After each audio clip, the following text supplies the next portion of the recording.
If you treat people like they are only valuable because of what they produced, you are making a temporary contract with that person.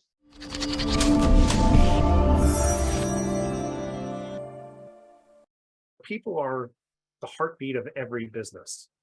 And so for you, well, let me back up a second.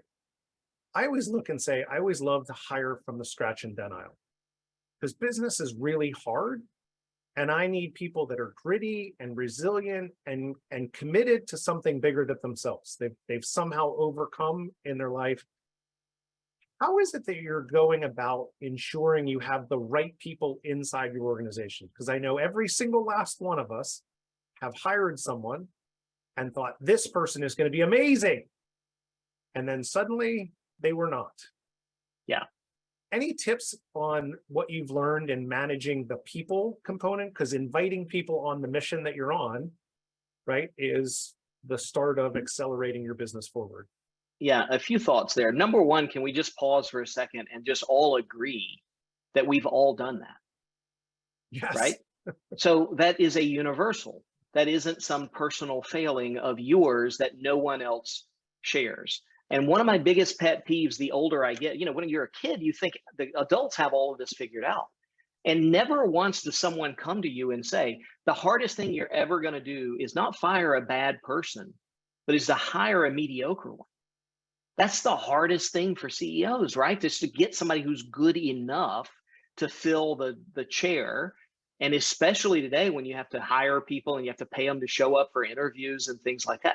I just want everybody to know that this is a problem that every single person faces. I think that's important. Secondly, my definition of people are the folks that are on the journey with you. Okay, so the minute that they are not on the journey with you, they can't be on the journey with you, right? It's easy to change people. It's hard to change people. You know what I mean? Like you have to get the right people and keep them together. Going to a place. Well, if you can't articulate that place, is it their fault that they're not keeping up with the crowd? If they're not all together with you? Not at all. It's your fault. Fault and blame is not that important, but let's assume that we have a moral compass here to assign responsibility. So people are the folks on the journey with you. Okay. And they have to be going somewhere. Third, you have to understand people. And I think that is an impossibility that's slightly possible. And the way that we understand people is to understand ourselves. It's my belief that we're created in three different overlapping dimensions: an intellectual, an emotional, and an identificational dimension. Okay. You can shorthand it. I think, I feel, and I am. Well, the problem in the world for a long time has been we think it's all intellectual.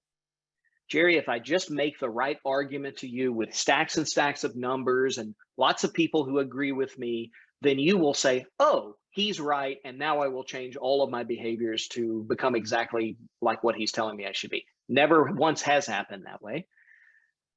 Emotions are made, or decisions are made emotionally. And so for the last 30 or 40 years, we've tried to pay attention as a culture a lot around people's emotions and their self-esteem and their EQ and all of those kinds of things. And I don't know that our decisions have gotten any better in the last 30 years than they were in the previous 300 years, as far as those kinds of things go, because what really controls the behavior of people is what they believe to be true about themselves at an identity level. And when we parent, when we manage, and those are and should be separate things. I don't mean to suggest that your employees are children and have to be parented. I hope they are not, but we need to interact with people in the same lens as far as that goes. Well, that's exactly the same thing that's true for me. So when I want to make big changes in my life, I don't read 100 books and pat myself on the back to feel better about what I'm doing. I change something in my identity, and that's what lasts for a long time. Okay. This is how you recruit the right people, by finding out, are they someone who says, I am this kind of person? To themselves, are they saying that? And you can see that exhibited in behaviors. That's also how you retain people. Understand yourself, understand people is the third thing.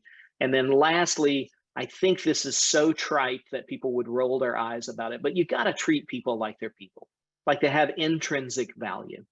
If you treat people like they are only valuable because of what they closed last week, the number of files they shuffled around, the quality of the graphic image that they produced, any of that stuff, you are making a temporary contract with that person.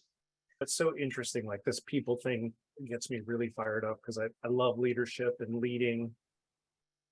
And I've never met someone who shows up to work and says, you know what, I really want to suck today.